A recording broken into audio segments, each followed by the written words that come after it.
अस्सलाम वालेकुम स्टूडेंट्स, उम्मीद है सब लोग खैरियत से होंगे। Welcome to my YouTube channel scholarship world.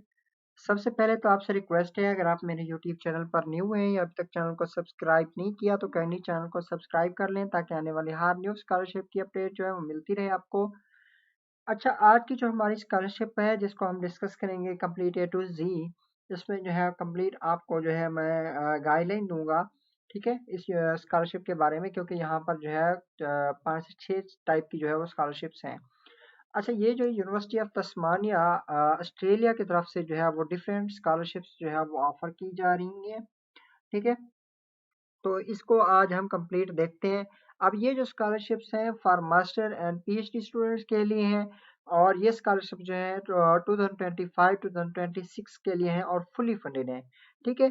अब यहाँ पर स्टूडेंट्स मैं आपको सबसे पहले बता दूं कि आपको जो है कोई आइल्स नहीं चाहिए और कोई एप्लीकेशन फी भी यहाँ पर रिक्वायर नहीं है। अब आइल्स का जो सीन है वो हर प्रोग्राम में डिफरेंट होता है, ठीक है, ये बात याद रखिएगा कि आपके प्रोग्राम के ऊपर डिपेंड करता है आपका आइल्स होगा या नहीं होगा, या फिर आपको इंग्लिश की प्रोफिशिएंसी की एग्जेम्पशंस मिलेंगी, ठीक है। तो ये थोड़ा बहुत आपको जो है वो ओवरव्यू दे दिया मैंने। अब सबसे पहले बता दूं कि यूनिवर्सिटी ऑफ तस्मानिया जो है ये जो है वो कंट्री जो है वो ऑस्ट्रेलिया है, और यूनिवर्सिटी कौन सी है, यूनिवर्सिटी ऑफ तस्मानिया है, ठीक है, जिसको यूटेस भी कहते हैं। डिग्री लेवल क्या होगा, मास्टर और पीएचडी दोनों जो है वो बाय रिसर्च होंगे। फाइनेंशियल कवरेज जो है वो फुली फंडेड होगी। एलिजिबल नेशनलिटीज कितनी होंगी, ऑल नेशनलिटीज के स्टूडेंट्स अप्लाई कर सकते हैं, ठीक है। डेडलाइन जो है वो इसके लिए 1 अक्टूबर 2025 जो है वो इसकी डेडलाइन है। तो इसकी फिनेंशियल कवरेज की बात करते हैं, तो फिनेंशियल कवरेज में जो है वो आपको जो जो चीज़ें कवर की जाएंगी वो भी मैं आगे चल के बताता हूँ। तो पहले स्कॉलरशिप को थोड़ा देख लेते हैं, फिर आगे जो है वो चीज़ें जो है वो मैं आपको बता दूंगा कि कौन से डॉक्यूमेंट्स रिक्वायर्ड है, ठीक है, क्या क्राइटेरिया है, कैसे जो है वो अप्लाई होगा और कौन कौन सी फील्ड्स अवेलेबल है, ईच एंड एवरीथिंग मैं आपको बताऊंगा, ठीक है। अब यहाँ पर जो है इस पेज के ऊपर आपको इस पेज का लिंक जो है वो वीडियो के डिस्क्रिप्शन में मिल जाएगा। तो सबसे पहले आप लोग देखें कि यहाँ पर आपको जो है वो ऑन दिस पेज क्या क्या मिलेगा, उन्होंने सब बताया हुआ है, ठीक है।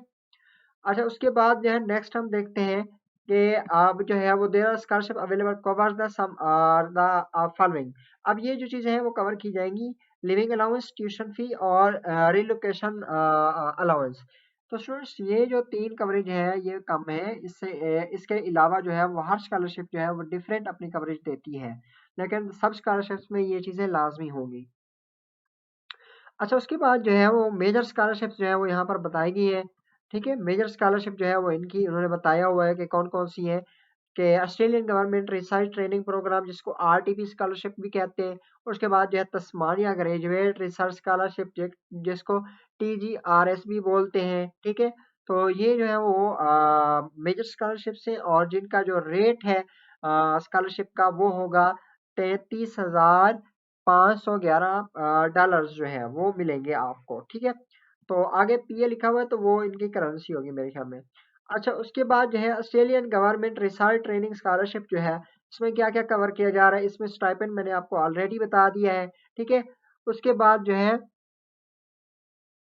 1 जनवरी को जो है एनुअली ये इंडेक्स लगता है। अब ये इंडेक्स क्या होगा, रेट ऑफ इंडेक्स ये होता है कि आपकी प्रोग्रेस देखकर जो आपका रिसर्च स्कॉलरशिप का जो स्टाइपेंड है उसके ऊपर इंडेक्स लगता है, 50% लगना है, 40%, 30%, ठीक है। तो वो 1 जनवरी को लगेगा। स्टैंडर्ड ड्यूरेशन क्या होगा, पीएचडी का 3.5 ईयर है, ठीक है। और उसके बाद जो है यहाँ पर देखते हैं कि मास्टर का जो है वो 2 ईयर का होगा। ट्यूशन फी जो है वो यहाँ पर बता दी गई है कि ट्यूशन फी और scholarship has been awarded international HDR, ठीक है। कैंडिडेट चार्ज ट्यूशन फी, अब ये ट्यूशन फी जो है वो आपको इसी अपने स्टाइपेंड्स के से जो है वो पे करनी पड़ेगी। अब ट्यूशन फी के रेट्स क्या हैं वो इसका पीडीएफ जो है वो उन्होंने दिया हुआ है, इस पीडीएफ को आप लोग ओपन करके पढ़ सकते हैं।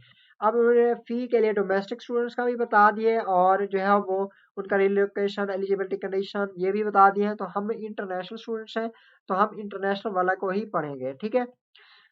उसके बाद जो है उन्होंने बताई है कि नोटिस ले लें कि स्टूडेंट सर्विस एडमिशन फीस जो है वो भी, और ओवरसीज का कवर, हेल्थ कवर और वीजा कास्ट जो है वो नहीं कवर की जाएगी इस चीज में, ठीक है। उसके बाद है तस्मानिया ग्रेजुएट रिसर्च स्कॉलरशिप, जिसको TGRS स्कॉलरशिप कहते हैं। ठीक है, तो इसका स्टाइपेंड भी सेम है और बाकी रिक्वायरमेंट्स भी सारी की सारी सेम है इसमें भी। ठीक है, अब ये वो जो थी जो डोमेस्टिक स्टूडेंट्स के लिए है, और ये जो है इंटरनेशनल स्टूडेंट्स के लिए भी है। ठीक है, क्योंकि वहां पर भी यहाँ पर स्टूडेंट्स देखें कि ये डोमेस्टिक स्टूडेंट्स के लिए लिखा हुआ है, ठीक है, और ये इंटरनेशनल स्टूडेंट्स के लिए लिखा हुआ है। ठीक है, तो आपने दोनों को पढ़ लेना है कि अगर आप ऑस्ट्रेलिया में रह रहे हैं तो उस ऑस्ट्रेलिया वाले डोमेस्टिक को फॉलो करना है, अगर आप इंटरनेशनल स्टूडेंट्स हैं तो इंटरनेशनल वाली फीस को फॉलो करना है। उसके बाद जो है तस्मानिया ग्रेजुएट रिसर्च स्कॉलरशिप, इसका भी सेम सा ईच एंड एवरीथिंग है, ड्यूरेशन भी सेम है, मास्टर का भी PhD का भी, ट्यूशन फी जो है वो भी सेम है, लेकिन ट्यूशन फी का PDF दिया हुआ है, इसको आपने खुद पढ़ लेना है। रिलोकेशन अलाउंस जो है वो भी इसमें जो है वो दिया जाएगा, जो कि 2000 AUD जो है वो होंगे आपके डॉलर्स में। अच्छा, उसके बाद जो है एलिजिबिलिटी और कंडीशंस बताई हुई है कि तस्मानिया ग्रेजुएट रिसर्च स्कॉलरशिप के कंडीशंस क्या है, तो उस कंडीशंस को भी आपने खुद पढ़ लेना है, क्योंकि यहाँ पर डिफरेंट तरह की स्कॉलरशिप्स हैं, तो मैं आपको सब दिखा रहा हूँ, जस्ट गाइडलाइन दे रहा हूँ। ठीक है, उसके बाद जो प्रेस्टिजियस डोमेस्टिक स्कॉलरशिप्स है, इसको छोड़ दें। ठीक है, और उसके बाद एक्सटर्नली फंडेड स्कॉलरशिप्स हैं, जिसको CSE स्कॉलरशिप्स में भी जिसमें आता है करंट डोनर फंडेड स्कॉलरशिप है। अब यहाँ पर जो है ये स्कॉलरशिप जो है ये नेशनल भी और इंटरनेशनल स्टूडेंट्स को भी जो है वो कवरेज देती हैं। ठीक है, स्टाइपेंड देती हैं। उसके बाद अपकमिंग डोनर फंडेड स्कॉलरशिप्स हैं, तो ये स्कॉलरशिप्स भी आप लोग जो है वो रीड आउट कर लीजिएगा, लेकिन जो इसकी मेजर स्कॉलरशिप्स हैं जिसको RTP और TRGS कहते हैं, तो आपने उन दो के ऊपर जो है वो ज्यादा से ज्यादा अप्लाई करना है। ठीक है, बाकी ये फंडिंग देती है, ये मुफ्त स्कॉलरशिप्स हैं, तो इनके ऊपर भी आपने जो है वो अप्लाई कर लेना है, या आप करंटली जो है वहाँ पढ़ रहे हैं तो अगर अगर अगर रह रहे हैं तो भी इन फंडिंग से आप फायदा ले सकते हैं। ठीक है, अब ये जो है स्कॉलरशिप का उन्होंने बता दिए ऑल डिसिप्लिन डोमेस्टिक में एप्लीकेंट्स के लिए जो है वो ओपन है। अब यहाँ पर बताते हैं राउंड स्टेटस क्या है। ओपन है सब स्टूडेंट्स के लिए। ठीक है, ऑल डिसिप्लिन अवेलेबल है। इंटरनेशनल डोमेस्टिक के लिए 2026 के लिए कमेंसमेंट डेट ओपन है। एप्लीकेशन क्लोजिंग डेट जो है मैंने आपको पहले बता दी थी कि 1 अक्टूबर 2025 है, और आउटकम प्रोवाइडेड 4 दिसंबर 2025 को आपका आउटकम्स ईच एंड एवरीथिंग आपको मिल जाएगा। ठीक है, अच्छा, उसके बाद जो है डोमेस्टिक स्टूडेंट्स की फीस और इंटरनेशनल स्टूडेंट्स की फीस तो है वो पिछले साल के भी दे सकते हैं आप, और 2025 के रेट के मुताबिक भी आप लोग ट्यूशन फी देख सकते हैं। अब you need to consider the following expenses. HDR tuition fee जो है वो भी पे करना होगा, with medical fee, general living expenses, overseas student health cover, return air fare. अब ये जो है फायदे ये आपको मिलेंगे। ठीक है, उसके बाद जो है यहाँ पर बताया हुआ है इंटरनेशनल कैंडिडेट्स में request to university Osmania provide course for the overseas students health cover. अब ये हेल्थ कवर के लिए जो है उन्होंने स्टाइपेंड बताया हुआ है ईच एंड एवरीथिंग, इसको आपने खुद पढ़ लेना है। रिसर्च कास्ट क्या होगी, तो ये जो है वो इसको रीड खुद कर लेना है। अब अप्लाई कैसे करना है, अप्लाई करने से पहले स्टूडेंट्स मैं आपको बता देता हूँ कि कौन कौन से प्रोग्राम्स हैं और कौन कौन से जो है वो डॉक्यूमेंट्स रिक्वायर्ड हैं। ठीक है, तो सबसे पहले हम चलते हैं कि देखते हैं कि कौन कौन से डॉक्यूमेंट्स रिक्वायर्ड है। तो अब आपने अप्लाई कैसे करना है स्टूडेंट्स, सबसे पहले ये समझ लें चीज़ों को। तो सबसे पहले आपने स्टूडेंट्स का कोर्स एंट्री रिक्वायरमेंट्स और इंग्लिश लैंग्वेज प्रोफिशिएंसी को रीड आउट करना है। ठीक है, कि आपकी कोर्स की जो एंट्री रिक्वायरमेंट्स हैं वो क्या है, और इंग्लिश लैंग्वेज प्रोफिशिएंसी की डिटेल्स क्या है।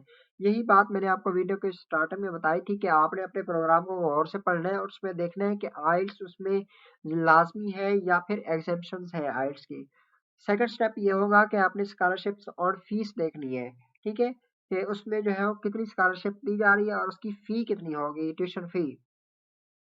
ठीक है, उसके बाद थर्ड पॉइंट ये होगा कि आपने अवेलेबल प्रोजेक्ट्स को देखना है कि जिस प्रोजेक्ट पर आप अप्लाई करना चाहते हैं। फोर्थ स्टेप ये है कि आप उस जब प्रोजेक्ट चूज कर लेंगे उसके बाद कोलैबोरेशन अपॉर्चुनिटीज, कि आपने अपना जो है फोकस रिसर्च प्रोजेक्ट, अब ये जो होता है ना जिसको हम कहते हैं कि मेजर, आपने वो उस रिसर्च प्रोजेक्ट को चूज करना है जिस पर आप वर्क करना चाहते हैं या जिसमें इंटरेस्टेड है।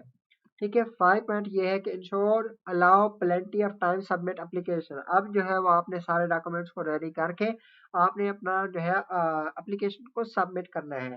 Carefully consider associated cost. अब ये सारी कास्ट जो है अकोमोडेशन वगैरह की देख लेनी है आपने। उसके बाद जो है अब यहाँ पर जो है फाइंड अ प्रोजेक्ट जब आप आएंगे ना, तो यहाँ पर जो है वो आपने अपना प्रोजेक्ट फाइंड आउट करना है, ठीक है, और सबमिट एप्लीकेशन करनी है। अब मैं आपको दिखा देता हूँ जो है प्रोजेक्ट कैसे फाइंड आउट होगा। चूज वन प्रोजेक्ट, आप जिस प्रोजेक्ट में करना चाहते हैं, जैसे भी जिस स्कॉलरशिप को आप ओपन करेंगे क्लिक करेंगे ना, तो उसी स्कॉलरशिप में ईच एंड एवरीथिंग गिवन होगा। ये बात याद रखिए, क्योंकि मैं इस वीडियो में जो है जस्ट आपको गाइडलाइन दे रहा हूँ। अगर स्टूडेंट्स जो है वो कहेंगे कि हमें अप्लाई भी करके दिखाएं, तो मैं इसके ऊपर अप्लाई करने का बहुत ईजी प्रोसेस होता है, वो भी करके दिखा दूंगा, ठीक है। उसके बाद आपने पहले अपना प्रोजेक्ट को चूज करना है, ठीक है। उसके बाद आपने उसकी क्लोजिंग डेट जो है वो चेक करनी है। उसके बाद आपने प्रोजेक्ट की डिस्क्रिप्शन पढ़नी है केयरफुली, ठीक है। उसके बाद कॉन्टेक्ट नॉमिनेटेड सुपरवाइजर। अब ये सुपरवाइजर से यहाँ पर आपको कॉन्टेक्ट करना पड़ेगा, ठीक है। सुपरवाइजर से जो कॉन्टेक्ट करेंगे ना आप, तो उसके बाद जैसे सुपरवाइजर जस्ट विलिंग हो आपको, ये पीएचडी स्टूडेंट्स के लिए लाजमी है, ये बात याद रखिएगा। मास्टर स्टूडेंट्स के लिए लाजमी नहीं है, पीएचडी स्टूडेंट्स के लिए जो है वो लाजमी है। सुपरवाइजर की सपोर्ट फॉर्म जो है वो यहाँ पर सुपरवाइजरी सपोर्ट फॉर्म अवेलेबल है। यही फॉर्म जो है वो प्रोफेसर अगर फिल करके दे दे तो बेस्ट है, अगर नहीं तो प्रोफेसर जो है वो करेगा आपको जस्ट वही ईमेल में जिसमें आपको एग्री हो सुपरवाइज करने के लिए, उसी का स्क्रीनशॉट आपने लगा देना है, ठीक है। उसके बाद जो है आपने रिसर्च प्रपोजल अपना डिजाइन करना है, ठीक है, जिसमें एन ऑब्जेक्टिव्स बताएं, इंपॉर्टेंस ऑफ रिसर्च फील्ड बताएं, ठीक है, रिसर्च मेथोडोलॉजी बताएं और एक्सपेक्टेड आउटकम्स बताएं, ठीक है। ये है प्रोजेक्ट को फाइंड आउट करने का तरीका। अब ये जो है आपने अपने प्रोफेसर के साथ जो है वो शेयर करना है अपना रिसर्च प्रपोजल, ठीक है। उसके बाद ये एप्लीकेशन को कैसे सबमिट करना है। एप्लीकेशन को सबमिट करने के लिए आपके पास मुख्तलिफ डॉक्यूमेंट्स होने चाहिए, ठीक है। तो वो सबसे पहले कह रहे हैं कि आपने अपने डॉक्यूमेंट्स जो है वो जो है अपलोड करने हैं। It's recommended that you standard name convention on your upload. अब हर डॉक्यूमेंट का नेम जो है वो आपने ऐसे लिखना है, जैसे नेम अपना लिखना है और उसके बाद सीवी, ठीक है।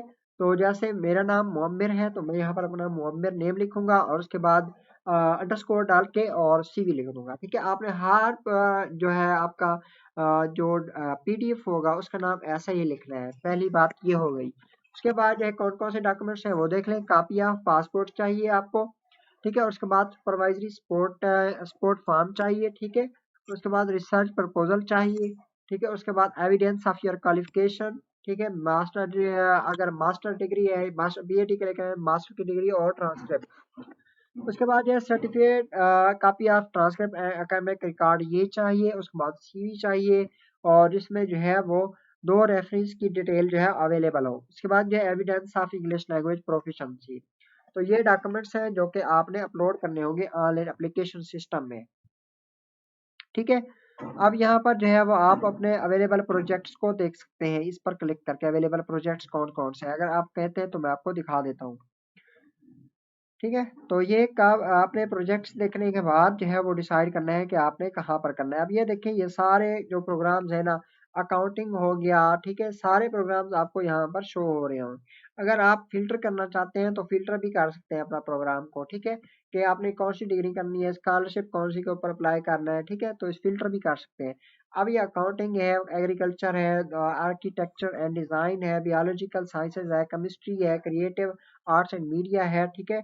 उसके बाद जो है वो आर्ट साइंसेज है, इकोनॉमिक्स एंड फाइनेंस है, एजुकेशन है, इंजीनियरिंग है, ठीक है, ज्योग्राफी है, ह्यूमैनिटीज है, इंफॉर्मेशन टेक्नोलॉजी है, लॉ है, मैनेजमेंट है, ठीक है। ये सारे प्रोग्राम्स जो है वो यहाँ पर अवेलेबल है। इन प्रोग्राम्स को आप लोग देख के अब यहाँ पर जो है क्लिक करेंगे तो आपने इस करो प्रोग्राम के ऊपर चले जाएंगे और उसकी सारी सारी रिक्वायरमेंट्स को आपने पढ़ना है, ठीक है।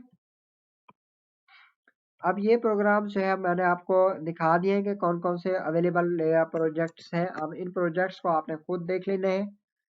अब बाकी चीज़ें जो है वो एलिजिबिलिटी क्राइटेरिया की बात कर लेते हैं।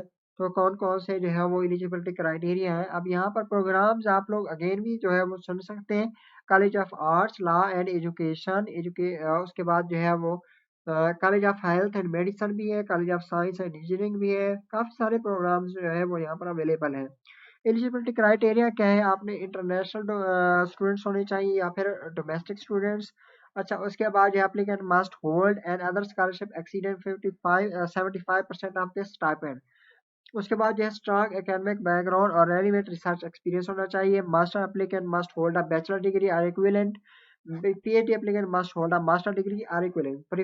Preference for applicant with experience in strategic research area. आपको रिक्वायर्ड डॉक्यूमेंट्स मैंने ऑलरेडी ही बता दिए हैं। डिफरेंट स्कॉलरशिप्स जो हैं वो भी बता दिए हैं। डॉक्यूमेंट्स कौन कौन से चाहिए वो भी बता दिए हैं।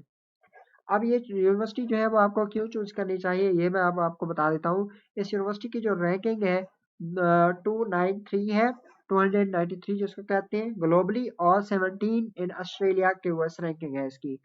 ठीक है, और इसमें जो है हिस्ट्री डेटिंग बैक टू 1890 में जो है वो ये यूनिवर्सिटी बनी थी, और 50,000 स्टूडेंट्स जो है वो यहाँ पर पढ़ रहे हैं। ठीक है, तो ये बहुत ही अपॉर्चुनिटी है, सब स्टूडेंट्स यहाँ पर लाजमी अप्लाई करें। अगर आपको अप्लाई करना है तो अप्लाई के लिए मैंने आपको पहले ही बताया था कि ये जो एप्लीकेशन फॉर्म है, फर्स्ट पेज जो मैंने ओपन किया था ना, तो हाउ टू अप्लाई के ऊपर मैंने आपको दिखाया था, तो इस पेज के ऊपर आप आएंगे। ठीक है, अप्लाई है, और यहाँ पर आकर सबसे पहले आप लोग अपना अकाउंट क्रिएट करेंगे, और जो है उसके बाद अपना अप्लाई का प्रोसेस स्टार्ट करेंगे। ठीक है, बिफोर यू स्टार्ट आपके पास क्या क्या होना चाहिए, scholarship benefits each and everything, ये मैंने आपको ऑलरेडी ही बता दिया है। ठीक है, उसके बाद जो है आपने करना है लॉगिन यहाँ पर। ठीक है, स्टूडेंट पोर्टल के ऊपर। ठीक है, आपने आकर लॉगिन करना है। लॉगिन करने के बाद आपने अपनी एप्लीकेशन को सबमिट करना है। ठीक है, तो ई स्टूडेंट के ऊपर बना ले तो ज़्यादा बेस्ट रहता है।